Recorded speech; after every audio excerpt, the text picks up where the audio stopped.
오늘 함께 은혜 받으실 하나님 말씀은 마가복음 9장 2절에서 8절의 말씀입니다. 마가복음 9장 2절로부터 8절의 말씀, 제가 가진 신약 성경 68면에 있습니다.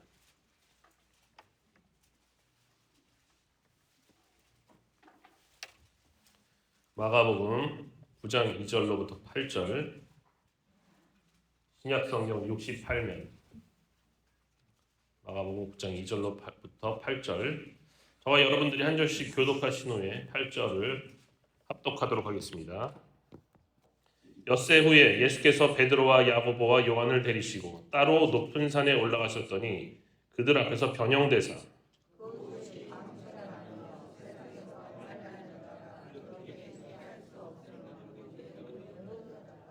이에 엘리야가 모세와 함께 그들에게 나타나 예수와 더불어 말하거늘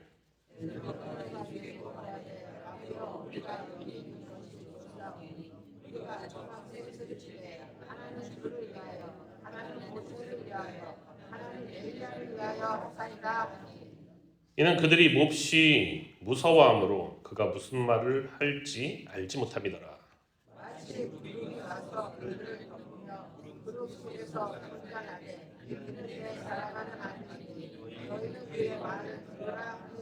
다같이 문득 둘러보니 아무도 보이지 아니하고 오직 예수와 자기들 뿐이었더라. 아멘. 할렐루야.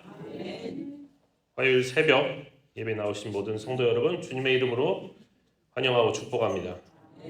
저는 오늘 변화산의 영광을 기억하라, 변화산의 영광을 기억하라라는 제목으로 말씀을 전하도록 하겠습니다. 마가복음에서요, 예수님이 누구신가라고 할 때 물론 인자라는 단어도 예수님의 정체성을 나타내주는 중요한 의미가 있겠지만 마가는 무엇보다도 예수님은 누구다? 하나님의 아들이다. 할렐루야. 예수님은 바로 하나님의 아들이다. 그는 하나님의 아들이셨다라는 말을요, 처음부터 끝까지 일관되게 이야기를 하고 있습니다. 그래서 마가는 마가복음 1장 1절로부터 이 복음이 누구의 복음이다라고 이야기를 하냐면 바로 하나님의 아들 예수 그리스도의 복음의 시작이라, 하나님의 아들 예수 그리스도의 복음의 시작이라 이렇게 이야기를 하고 있어요. 그리고 마가복음의 거의 마지막 부분에 가서 예수님께서 십자가에서 달려 돌아가시고 나서는 이방인인 로마 백부장의 입을 빌려서 이 사람은 진실로 하나님의 아들이셨도다, 이 사람은 진실로 하나님의 아들이셨도다, 이 말인즉슨요, 지금까지 쭉 증언한 바와 같이 이분은 정말로 하나님의 아들이 확실하다라는 마가의 결론을 담고 있다고 봐도 무방할 것입니다. 예수님은 정말로 하나님의 아들이셨습니다. 예수님께서 공생애를 시작하실 때 요단강에서 세례 요한에게 세례를 받을 때부터 하나님이 확실하게 말씀을 해주셨어요. 그래서 마가복음 1장 11절에 보면요, 이렇게 기록하고 있습니다. 하늘로부터 소리가 나기를 너는 내 사랑하는 아들이라, 너는 내 사랑하는 아들이라 내가 너를 기뻐하노라 하시노라. 여기 있는 이 예수는 바로 나의 사랑하는 내 아들이다. 하나님이 이렇게 확증을 해주시는 거예요. 여러분, 하나님의 아들이라는 뜻은 온 세상, 온 인류를 죄악으로부터 구원해내실, 건져내실 구원자예요. 또 앞으로 펼쳐지게 될 하나님의 나라를 다스리고 통치하는 그런 메시아를, 왕이신 메시아를 의미하는 단어였습니다. 다시 말해서 예수님이 하나님의 아들이라는 의미는 지금 온 유대인들이 그토록 고대해 왔던 구약 성경에 예언된 메시아였다는 거예요. 구약 성경에 예언된 메시아가 바로 하나님의 아들 예수님이었다.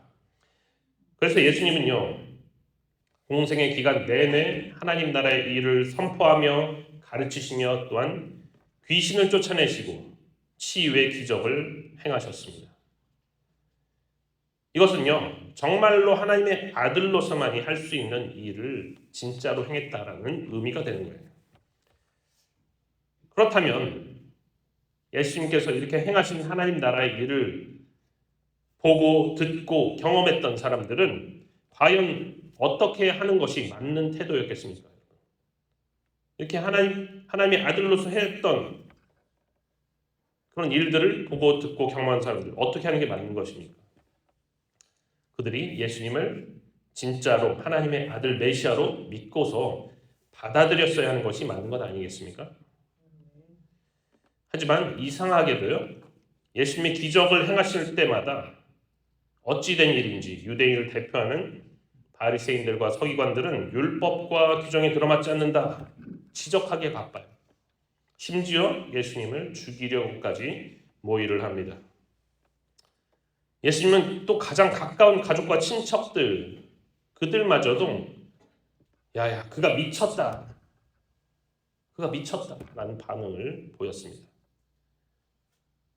예수님의 제자들은요 항상 예수님과 동고동락하면서 모든 일을 다 경험한 사람들인데 도대체 그가 누구시기에 바람과 바다도 순종하는가 이러고만 있어요. 그들은 다 겪었는데도 예수님이 정확히 누군지 모른다는 것입니다. 오직 예수님을 인정하는 사람들은 가장 천대받았던 이방인들이었어요. 또 가난한 사람들이었어요. 병든 자들이었어요. 이런 사람들만 인정하는 거예요. 그런 사람들만 예수님을 알아보는 것입니다. 제자들도 예수님을 온전한 주님, 온전한 메시아로 받아들이지를 못했다는 거예요. 그러다가 오늘 본문 바로 앞에 있는 8장에 나오는 가이사랴 빌립보라는 곳에 와서야 제자들은 예수님이 누구신지 조금씩 깨달음을 갖게 되는 것입니다. 너희는 나를 누구라 하느냐? 이런 예수님의 질문에 베드로가 뭐라고 대답하죠? 주는 그리스도시요 살아계신 하나님의 아들이십니다. 아멘. 주는 그리스도시요 살아계신 하나님의 아들이십니다. 너무나 위대한 고백이죠, 여러분. 여기서 그리스도는 메시아를 헬라어로 번역한 단어예요. 네, 예수님은 메시아이십니다. 예수님은 메시아예요. 베드로가 아주 위대한 고백을 정말로 정확하게 잘했어요. 주는 그리스도시요 살아계신 하나님의 아들이십니다. 그런데 이 위대한 고백도 따지고 보면 베드로가 완전히 예수님의 정체성을 이해를 해서 한 말이 아니었습니다. 완전히 이해하고 산 말이 아니에요. 여러분 학교에서 그런 일들이 있을 수가 있는데요. 선생님이 학생들한테 어떤 문제를 내요. 이 문제 맞춰봐라. 근데 어떤 학생이 정답을 이야기합니다. 정답을 맞췄으니까 일단 칭찬을 해줘야겠죠. 그죠? 잘했으니까. 그런데 그런 경우가 있잖아요. 이 학생이 정말 문제를 완벽하게 이해하고서 정답을 말한 것인가? 아니면 좀 대충 하는데 완벽하게 이해하지 못하고서 정답을 이야기한 것인가?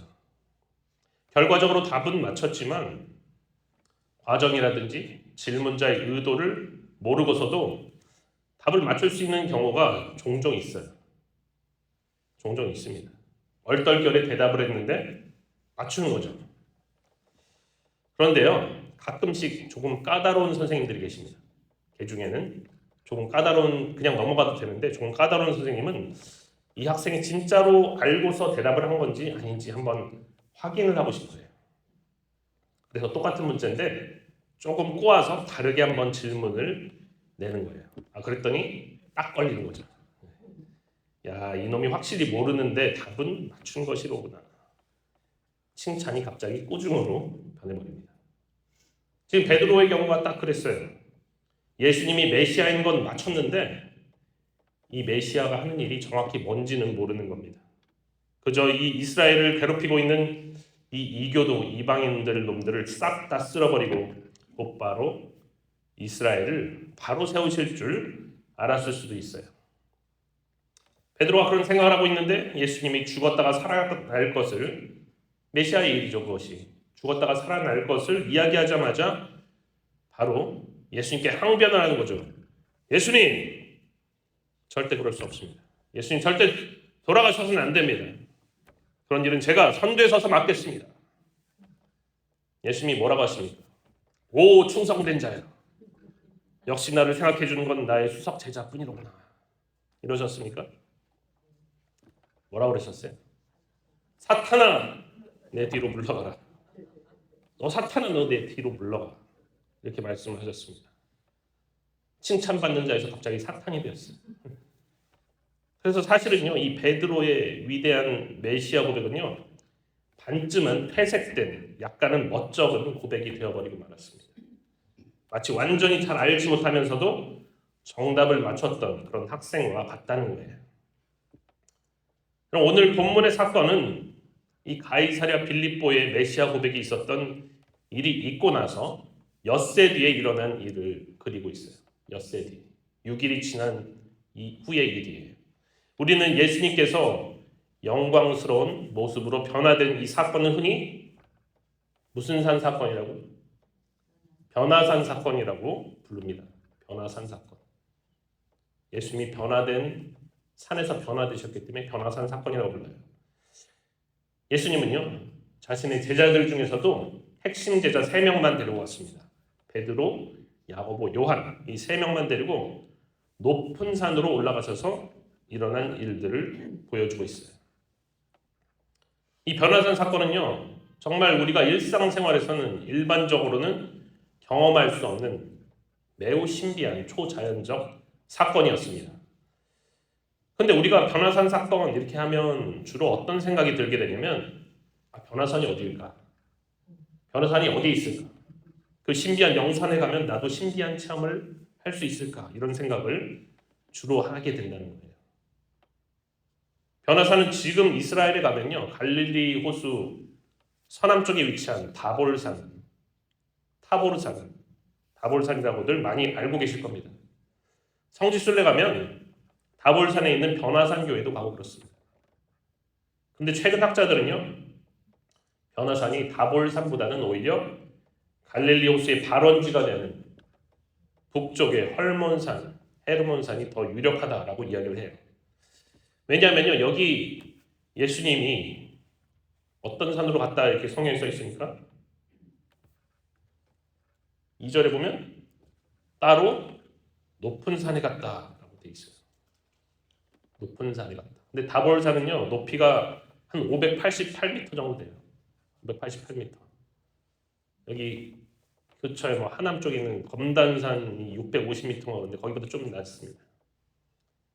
높은 산이라고 보기가 어려운 거예요. 반면 헐몬산은요, 높이가 2,800m가 넘어요. 우리나라에서 제일 높은 백두산보다도 높은 산입니다. 그리고요, 가이사랴 빌립보에서 방금 베드로가 고백했던 가이사랴 빌립보에서 다볼산이 좀 멉니다. 6일 만에 가기 좀 멀어요. 또 예수님이 따로 한적한 곳으로 올라가셨다고 하셨는데, 그러기에는 이 다볼산 주변이 성읍에 둘러싸여 있어서 한적하기가 어려운 위치에 있었다고 해요. 그런데 중요한 것은요, 변화산의 위치가 중요한 것이 아닙니다. 그냥 성지순례 가시면 여기가 변화산이구나, 그냥 믿고 기도하시기 바랍니다. 가서. 성경이 변화산이 어디인지 가르쳐 주려고 이 이야기를 써놓은 것이 아니에요. 그런데 변화산의 이야기는 아주 중요한 메시지를 담고 있습니다. 예수님이 베드로와 야고보와 요한을 데리고 변화산에 가셨을 때 예수님의 모습이 변형이 되셨어요. 예수님이 바뀌었어요. 옷이 광채가 나서 이 3절의 표현에 의하면요, 세상에서 빨래하는 자가 그렇게 희귀할 수 없을 만큼 매우 희어졌더라. 표현을 참 굉장히 특이한데, 세상에서 빨래하는 자가 그렇게 희귀할 수 없을 만큼 매우 희어졌더라. 흰 옷을 더 희게 해준다는 옥시크린을 한 100개를 넣고 빨아도 이렇게 희귀할 수 없을 만큼 아주 엄청난 광채가 났다는 것입니다.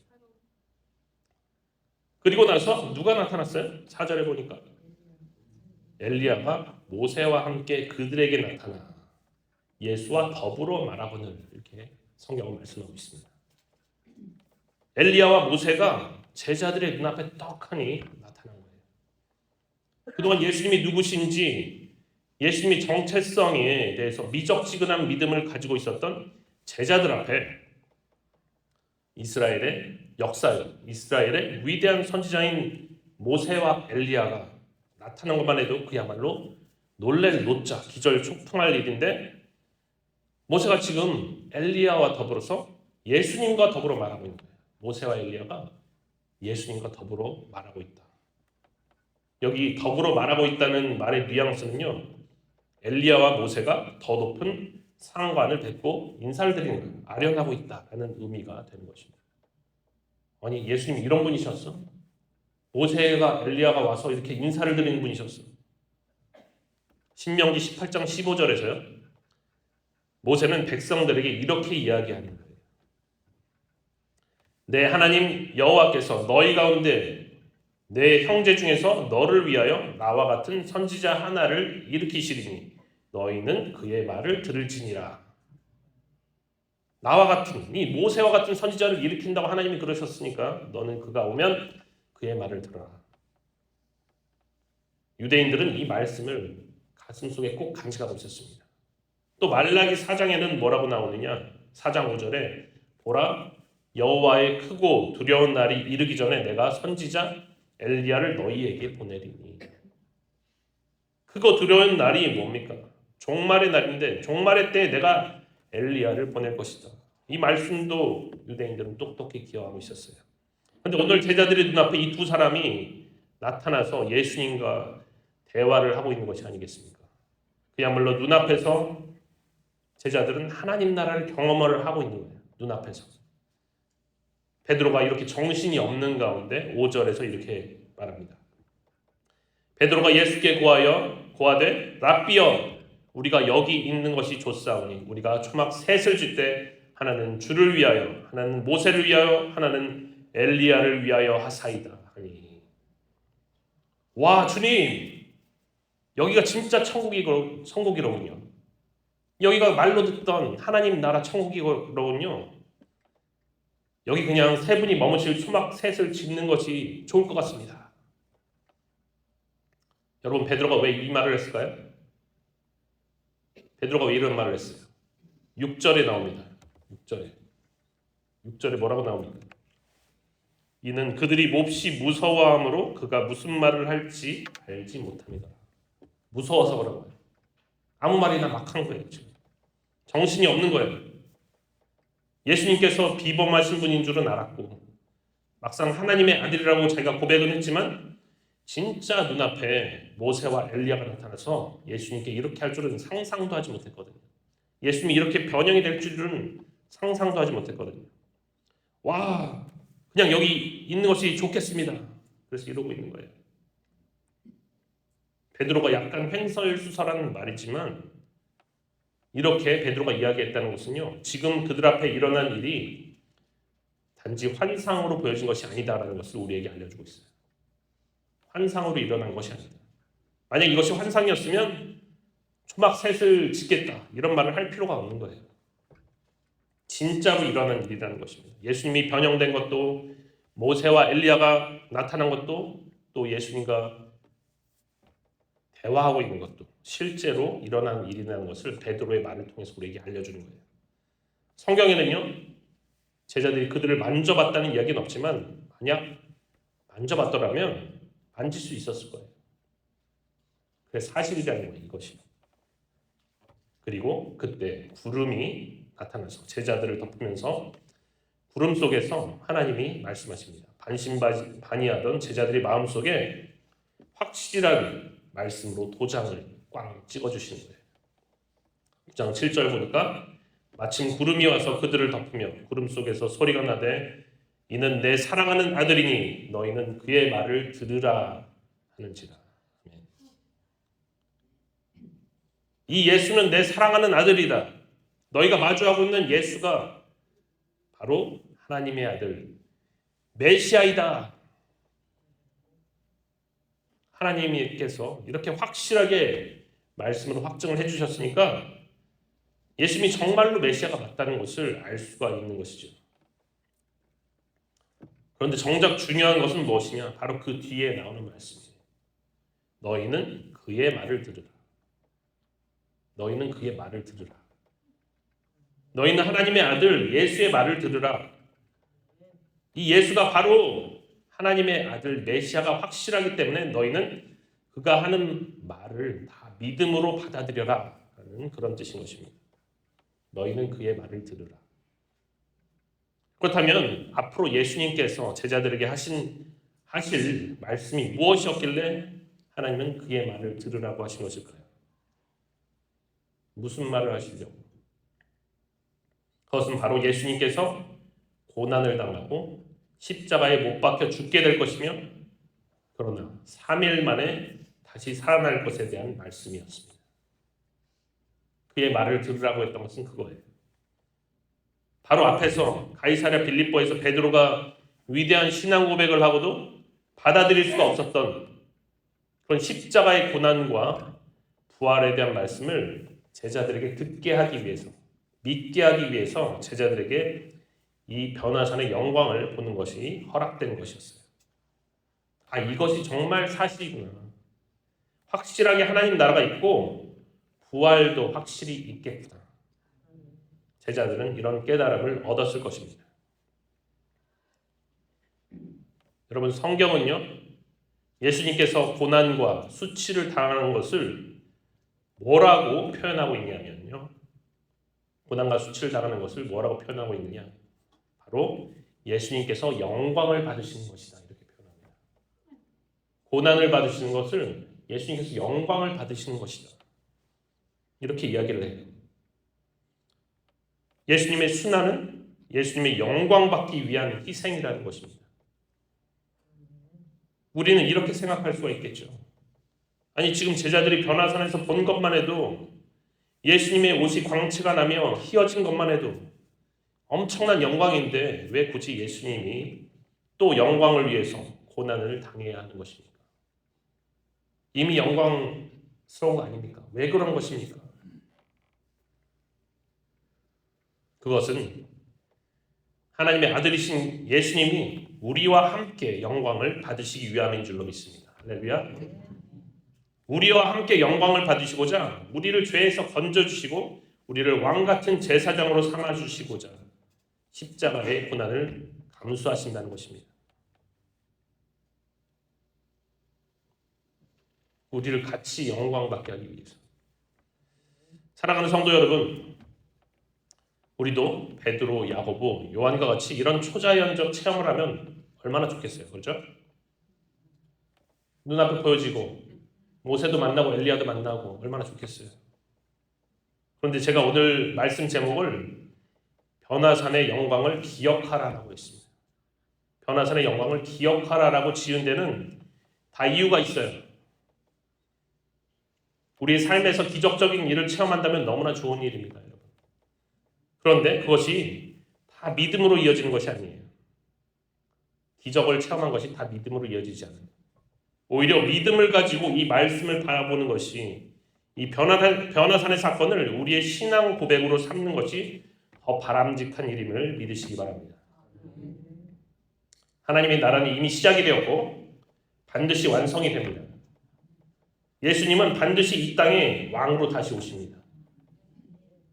말씀에 그렇게 기록이 되어 있어요. 우리가 살아가는 현재의 삶이 고단하고 힘들어서 도대체 이 상황이 언제나 개선이 될까? 너무나 힘들어서 눈물이 나오더라도 말씀은요, 반드시 성취가 되고 말씀은 반드시 이루어진다는 사실을 마음속에 새기시기 바랍니다. 여러분, 변화산의 사건은 실제로 일어난 사건이에요. 이 실제로 일어났던 이 변화산의 영광을 기억하는 저와 여러분 되시기를 주님의 이름으로 축원합니다. 기도하겠습니다.